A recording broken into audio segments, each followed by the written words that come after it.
Hey guys, this is your host Thomas Tyree here from On the Hot Podcast.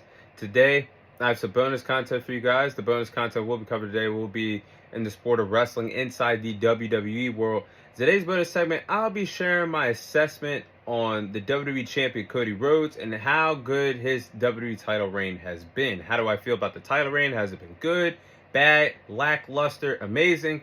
I'll be sharing my thoughts in this bonus segment for you guys of how I feel about the American Nightmare, Cody Rhodes holding the WWE title for nearly a year. So, like I just said, Cody Rhodes is closing in on day 365 of his one-year anniversary holding the WWE title after he dethroned the Tribal Chief Roman Reigns at WrestleMania 40 last year to become the undisputed WWE champion. So I'll be sharing my thoughts on his title reign. Now, everybody knew that Cody Rhodes had some big shoes to fill when he dethroned the Tribal Chief Roman Reigns for the undisputed WWE Universal title last year. Roman Reigns held that title for nearly 4 years long. So when Cody Rhodes finally finished the story and won the title from Roman Reigns, yes, it was going to take some time to adjust to Cody Rhodes holding the title, and Cody had some big shoes to fill trying to fill the void of what Roman Reigns did during his historic title reign.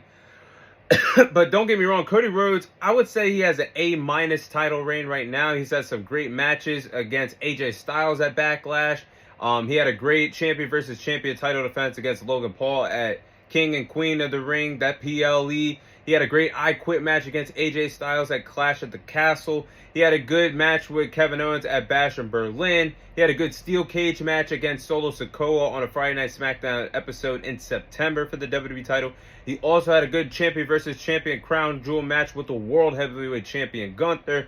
And then his title reign picked up storyline-wise when he had a good story with Kevin Owens. Had a great feud over there on the Blue brand for Friday Night SmackDown, which concluded their rivalry with a historic ladder match, one of the best ladder matches I've seen in years, where they had two WWE titles, the OG Wing WWE title and the current WWE title hanging above the balance at the Royal Rumble in their great ladder match. And Cody Rhodes is now feuding with one of the greatest of all time in a heel John Cena. Someone that it took John Cena, a special wrestler, to turn heel for, and that being one of the biggest baby faces that the WWE has to offer, that being the American Nightmare, Cody Rhodes. So when you put all that together, I gotta say Cody Rhodes' WWE title reign has been pretty good, and it's an A-. Now let's get into a deeper dive of the reason why I have this assessment over Cody Rhodes' WWE title reign thus far. Now, I will say, I honestly said the bold take during the summertime of WWE that at the time when Damian Priest was the World Heavyweight Champion, that Damian Priest was actually having a better title reign than Cody Rhodes, because I was frustrated in the direction that the WWE had for Cody Rhodes to start off the feud, start off his title reign. He was lacking feuds, but having great wrestling matches. That's something that you have with the mid-card title, the United States title, or the Intercontinental title, with all due respect. But as a WWE champion, you need to have the storylines, you need to have great matches, you need to cut promos and tell stories. Cody Rhodes was capable of doing all that, but what Triple H and the WWE executives were giving him early in the title reign just didn't make sense to me on the Blue brand. When you had Cody Rhodes defeat Roman Reigns and finish his story, why are we having the bloodline still chase after Cody Rhodes in that WWE title when Roman Reigns is off television? I get the point of pushing Solo Sikoa and continuing the bloodline storyline, but that early after WrestleMania to go after the WWE title for the bloodline, I just didn't think it made a lot of sense. So it was some countless Solo Sikoa matches that did take place. I mean, the feud, it just felt like it got carried on until Roman Reigns finally returned at SummerSlam. So I think that's when we turned the notch up on Cody Rhodes' WWE title reign. That's when we really got things going. When Cody Rhodes helped the bloodline of Roman Reigns take down the Bloodline 2.0 of Solo Sikoa and Jacob Fatu at Bad Blood in a tag team match.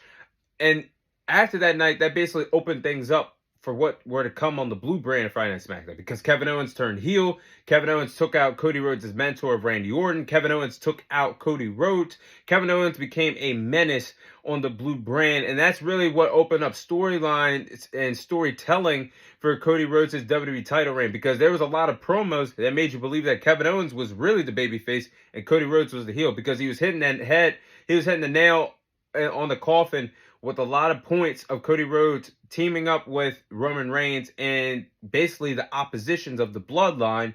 So that's when things started to materialize. The two titles of the WWE title and the OG Wing title started. That storyline was really good, and that's where I feel like Cody Rhodes got the best brought out of him storyline wise during this WWE title reign. And now you get to work with the one of the greatest of all time, and John Cena. Again, you had to be a special talent for John Cena to make a heel turn believe it makes sense after holding the record for 20 plus years being a babyface. And on his final year of his WWE career, and his final run, he decides to turn heel against a special talent of Cody Rhodes. So I also will add into that point of Cody Rhodes looked like he was going to have somewhat of a bizarre story with The Rock. Ended up being one of the best things at WWE history, with John Cena finally turning heel, something that WWE fans have waited a very long time for. And again, it takes a special wrestler for John Cena to be this deep into his career to want to turn heel on the final stage of his career against a top-notch babyface in Cody Rhodes. So that storyline started to materialize. And again, Cody gets the main event in WrestleMania for the fourth time in his career, because he main evented WrestleMania 39, WrestleMania 40 Night 1, WrestleMania 40 Night 2. And now you get the main event against John Cena for the WWE title. So again, with everything taking into consideration what I just said, the matches with AJ Styles, Logan Paul, Gunther, Solo Sikoa, the storytelling towards the back end of this title reign has been very special. AEW completely fumbled Cody Rhodes. Cody Rhodes is an absolute star, a box office attraction, and proved that he is more than capable of carrying the WWE on his shoulders, and has done a phenomenal job as the undisputed WWE champion.